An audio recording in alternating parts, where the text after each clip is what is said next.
All right. Welcome back to the Mom Life Podcast. Apparently, we've been doing this for 2 years now. Wow. Even more than 2 years. More than 2 years. I have no clue what time of year we started, so that's why we have Mom Tina here to remind us of these things. We started, I want to say it was like February of 2024. February of 24 is what I'm Take her going word with. for it. Yeah, I have no clue. Dates just don't stick with me. And did either of you think that in March of 2026 that we would still be sitting here? And I want you to be honest.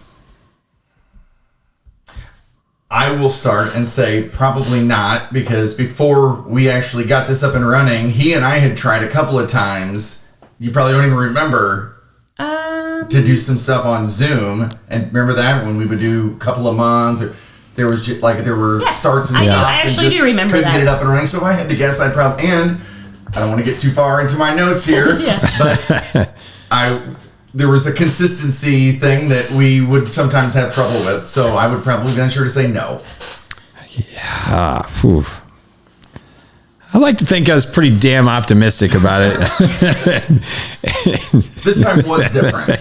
This time was different, but if we went back, But if I went off just a track record, perhaps, of trying new stuff like this, then the answer would be no. However, for me, it was one. Oh, go on. And maybe I would have to say no means how resistant you were Yes. to doing this. And it was like you wanted no part of this thing. I And did. that's honestly why it probably took a little longer to get going, because I brought the idea several times, many times before we started, and you just gave me the no. I did. You can do that. That's a great idea, but I'm not a part of it. I did. And I was extremely resistant. Even that meeting where we're doing this and you're picking dates and you were picking times that I wasn't available. And I'm like, yes, go ahead. Really busy schedule. Yeah. I actually, in my defense, I did have a busy schedule, and we all still do have very productive schedules, right? Because we're doing great things. However, at that time, I really was like, schedule it that day. I'm not available. Oh, Washing my hair. Have a great time. You have so much fun. Yeah, very supportive. I was supportive. Yeah, I you said thought it that was a I think great idea. I'll produce it. I'll help you come up with ideas. I will share it, support it. I just did not won't be on it. I just didn't want to be right here. And here you are. Normally, here somehow I you am. stuck me in this seat. This is your seat. Yeah. Well, no. I mean, I found that if I'm in that seat, then I feel like I have a little more pressure on me. So I was like, I used to like that seat, but now I'm like, well, whatever. We should all sit in different places. Musical chairs every week. The show is a group effort, right? So but I did not think I didn't really know what was going to happen. I knew that I had a very strong resistance to the idea of it, and I don't even know why. Well, I mean, actually, I kind of do, and I'll go over that later. But here we are. Yay! Yeah, so here we are, 2 years later. Do we know what the cheers are? Do we know? I don't know. I don't know which button it is, and I don't have the headphones on to even know if I hit the right one. So that's any rate. But anyways, so we're 2 years in, and we want to celebrate it / just kind of go over what we've individually learned, what lessons we've taken, or what we've taken out of from doing this. Yeah, and clearly I can say that one win we won't be celebrating is how to use the equipment, because I don't know how to use. I mean, I don't like when I said, "Oh, what's the sound?" Like, "Oh, the cheering." Like, I don't know. Yeah, we don't do it often enough. No, we should though. We should be cheering every episode, but we don't. Yeah, we don't. So anyways, let's just get into what we've learned and maybe how it is relatable to people in other scenarios. Doesn't have to be a podcast, but when venturing out to try something new, new is scary. So It is. New is scary, and it's probably why I didn't want to do it. So Tina, you said you had 3 lessons, so I don't know that I have 3. So I have 3. Oh shit! I was thinking. I feel like a loser. So I know that anybody who watches us, which thanks for hanging in there. I know anybody who watches us knows that it doesn't look like we always have it all together, but eventually it somehow does come together. And that's funny that Jeff mentions that he doesn't know what his are. You know what yours are, right? Yeah. You have one. Ish. Yeah. You have one ish. Yeah. It has one ish. So I'll kind of go off of what we kind of started with, and a long time ago. So when you don't have kids that are in middle school yet, but when the kids would come home and they'd start saying these like slang terms, like whatever. But the one that came to mind when I started thinking about this, and it really does go over into doing something new, but it sucks to suck. Do you guys remember that saying? Oh, yeah. Like it really does suck to suck. And it sucks to suck because it's scary, it's new, it's unknown. You don't know what to do. You don't know how to do it. You're not sure where to start. You're not sure where to go.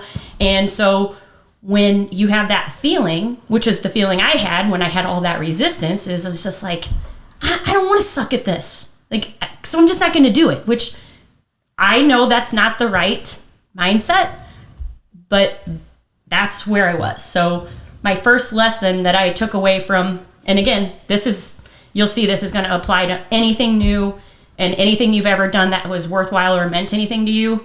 I feel like everybody will go through these stages, but sucks to suck. Sucks to start something new and not be ready and not know what to do. Yeah, sure does. It's a challenge for, like I said, starting anything new is the unknown of how shitty am I going to be at this? How hard is it going to be? All the thoughts that go through people's head starting, are no different than starting anything new. It does, like, just doing a podcast is the same as somebody starting the gym or walking into a new gym or fitness routine, whatever, anything that's different. The scary unknowns are what are potentially on the other side. Thankfully, they're usually just crazy stories. Yeah. And again, anything we've ever started before, do we ever have this expectation that we're not going to like suck a little bit at it? Mm-hmm. I mean, that would be it would be weird to just try everything you try new. You're like, oh, I'll probably be really good at it. It's not a normal, that's not a thing that I hear from a lot of people when they're trying something new. They usually have that same feeling of, I don't know how to do this, so therefore they choose from the list of excuses on either why, avoidance, etc., on why they're not going to do it. So with that, being said, it's interesting to me that of all the things that, we do together, and like here we are celebrating this, we've gotten better. I'm not saying we don't still suck a little bit. Yeah. Way better than we were. This is not I don't think that we're masters of podcasting by any means, but I can see progress from all of us in the last 2 years. So that's a win worth celebrating. And my first one ties into those and what we were talking about at the beginning where, and we tell our clients this all the time, it doesn't have to be perfect. It just has to be consistent, right? And we weren't perfect. We're not going to be perfect. It's not the goal. We're getting better every time we hit record over there and we're going, but we've learned to be consistent. That we've done a really good job of being consistent. I would say in 2 years, what have we missed? Maybe we've had some planned misses. We've usually had a couple unplanned ones, but I would say unplanned no more than 7, 8, and that's probably on the high end. I'd actually say that's a high number. I'd say the unplanned misses. I think the first year we did it, we didn't, which this is another lesson for people. We didn't plan to take breaks. We just thought we were going to just cruise through every week and that there was never going to be like a time where we couldn't do it. And then the second year, I feel like that's when we're like, okay, there's certain times of the year we're going to actually hit pause on this for a second. But it's a planned pause. It's not we weren't quitting. We weren't doing anything like that. We were just saying like, podcast is going on break. Like last week we were on spring break. We didn't tell anybody. We forgot to tell you guys we were all on spring break. But just knowing that we're in a different spot, I think we all know like we're recording. Like there's never been a time period where like, oh, let's just not record for 2 months. Yeah. And I love how it's like we all know it's on our schedule every week. We know where we're going to be, what we're doing. It's part of our routine. Yeah, which is nice. Become easy. So I guess I'll go I better get mine in before you guys steal it, and then I'll have nothing. Better get it in. You better get it in. Which is really even, for me, the reason, like one of the big reasons I wanted to do this was because I knew it would make me a better speaker. And becoming a better speaker was kind of high on my priority list at that time. And I think it's been effective for me. Speaking has become a lot more comfortable, a lot more easy. I get a whole lot less anxious. Like doing this today doesn't cause, I can't think of an ounce of like anxiety that came to doing this today, where when we started, there was definitely there. Going to do public speaking has become much easier for me.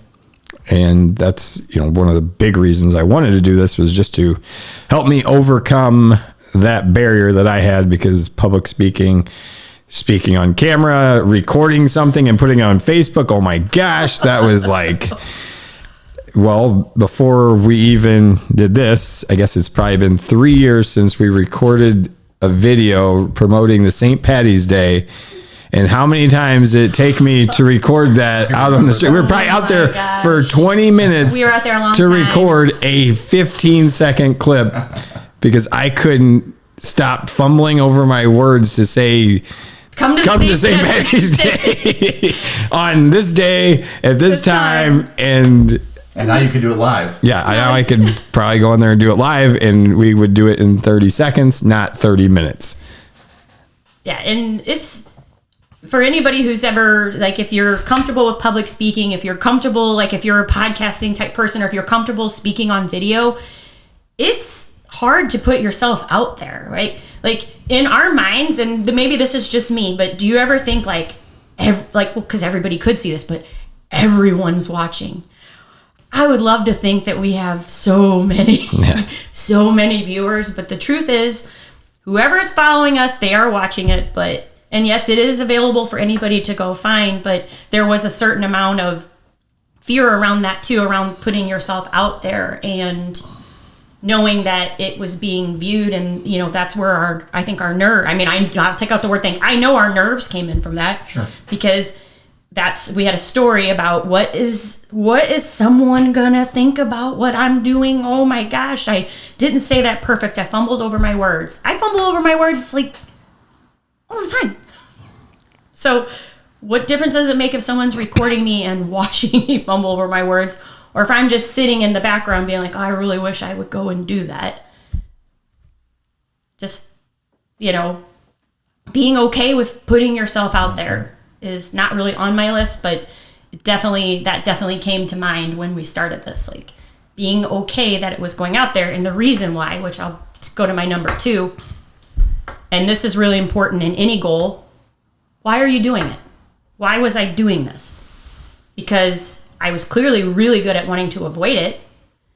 And then I remembered when he asked me to train at Pulse, that was like a big question and put a lot of pressure on, like, who can I help?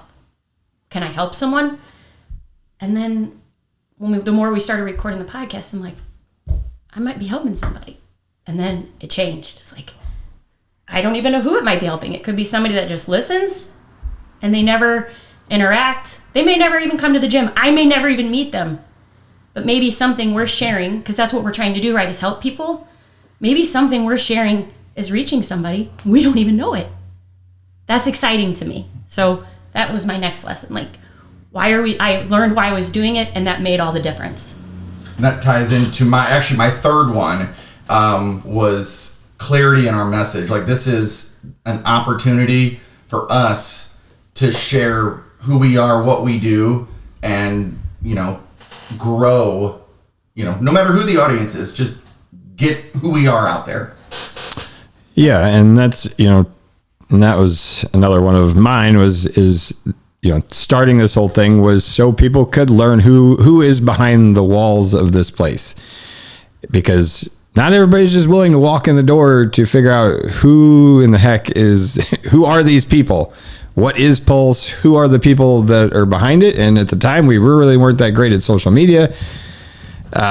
So this was... That's implying that we're good now. We're way better than we were. We're way better, and we are going to celebrate it. Yeah. we're going to give ourselves a little credit. Yes. But at least people have the opportunity, if they don't want to reach out, they can still find out who we are, get to learn a little bit about our personalities. I hope we display that here.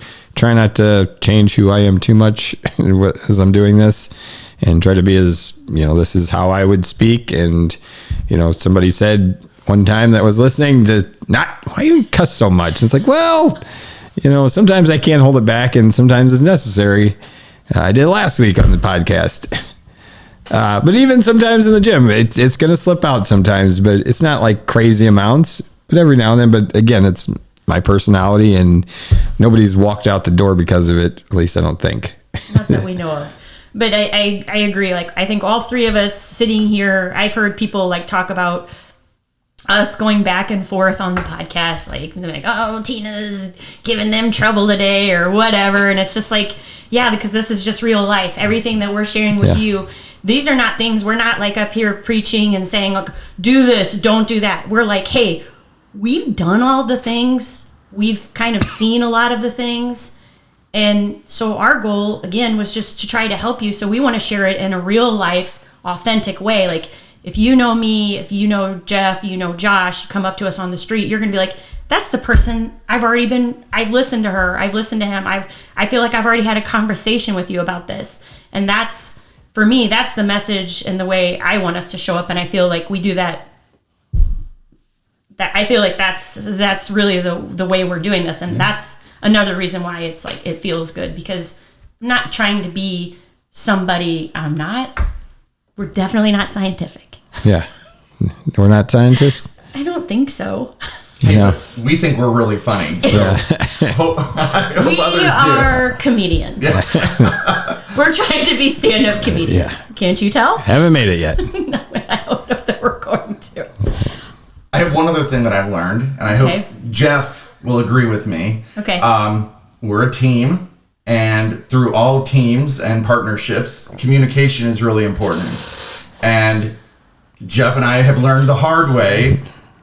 Tina, you're turning a little red. Why am I turning red? If you red? remember back to when you communicated and we weren't listening and didn't remember, there was an episode where Tina was not very happy with us. Infamous episode. That was the infamous episode. Yes, that was about a year ago. And I would like to think that I learned a lesson from that, and we have grown. Have we not grown? Absolutely. We make sure to at least acknowledge that neither of us are prepared ahead of time. And we need to come up with a plan now. Yeah, like if we're not just gonna show up. If you take her off, you're going down with me. We're both taking her off today. It's not gonna be just me, so act dumb. Yeah. I think that just probably goes in to show more of our personalities with the show. Like, obviously we have a dynamic here. It's a show that we are gearing towards mom life, but we've got two dads here. So I think it makes total sense that we have that, well, somebody's got to be here to fuck it up, right? Yeah. Bye. And to say that word. But I think that makes the show even more exciting, to know that you're going to get the viewpoint from the mom and the dads. And spoiler alert, we think differently. And that shouldn't be a spoiler alert for anyone. But if you've ever watched a husband and wife fight, you think, do you live in the same house? Because it sure doesn't look like it based on this conversation. Right? And so I think even somebody said that a couple weeks ago. They're like, it's kind of like marriage counseling. I'm like, kind of. Like, I think about things that they don't think about, and then I get mad at them. Sound about right? And we just say, okay. You say, okay. Okay. And then you With the ask face. questions. Okay. Yeah. So, no, that's good. Do you have any other lessons? I mean, that pretty much sums up, the bulk of, doing this for 2 years. Like you said, it's met my standard, like what I was looking to get out of this, like sharing our message and giving people opportunity to meet who we are and become better at speaking. And now I'm just trying to do it and have some fun with it. Yep. I agree with that. And the one that you didn't steal, which we've kind of talked about already, but no matter what we want to do, like us personally with a podcast, you with a goal, with anything that you're working on, like taking action is always going to get you farther than waiting, because what we did, and prior to like that day, whatever happened in 2024 that made it finally click that time, we had tried before, and we wanted to have these certain parameters set up. We didn't have the equipment. We didn't have a studio.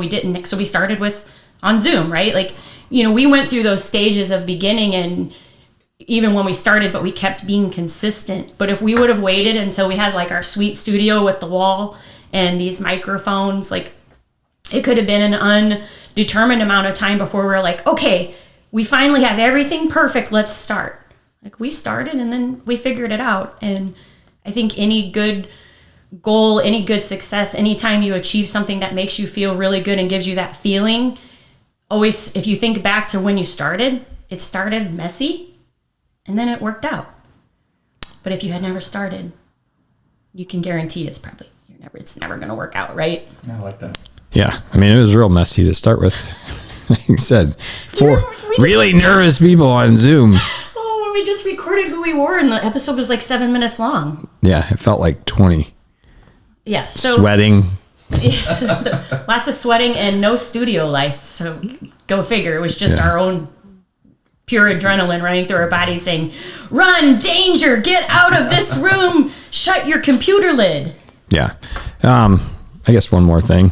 The good thing is now having like this ability to pull from the uncomfortable feeling that we had. So when the next uncomfortable thing comes up, if somebody asks me to do something or whatever, I'm able to say yes a little easier because like, well, I did this, so how bad can it really be? Or, I can pull from that experience of being super uncomfortable, waiting way longer than I wanted to, and just, it's a lesson, just a life lesson. Like, just say yes and see what happens. You can always scratch it or throw it in the trash if you don't like it, but I can at least give it a shot. A lot easier than getting in my head and telling myself a bunch of shitty stories that talk me out of it. So when the opportunities pop up in certain places, saying yes to people becomes a whole lot easier. And it feels good. Yeah, it feels good to say yes. Also feels good to say no. That's a whole nother podcast. We've done that before. But yes, when it's new and uncomfortable and scary, but you say yes anyway, there is something in your mind that shifts, and now you are searching for the path forward and not the one that I was of, go ahead, schedule it. I don't want to be there anyway. So if you're nervous about potentially starting something new, trying something new, just try and give it a go. As much as uncomfortable as it feels, your gut's wrenching and everything about you wants to just run the other way. Sometimes it's usually better to run towards the fire than run away from it. So see what happens. Give it a shot.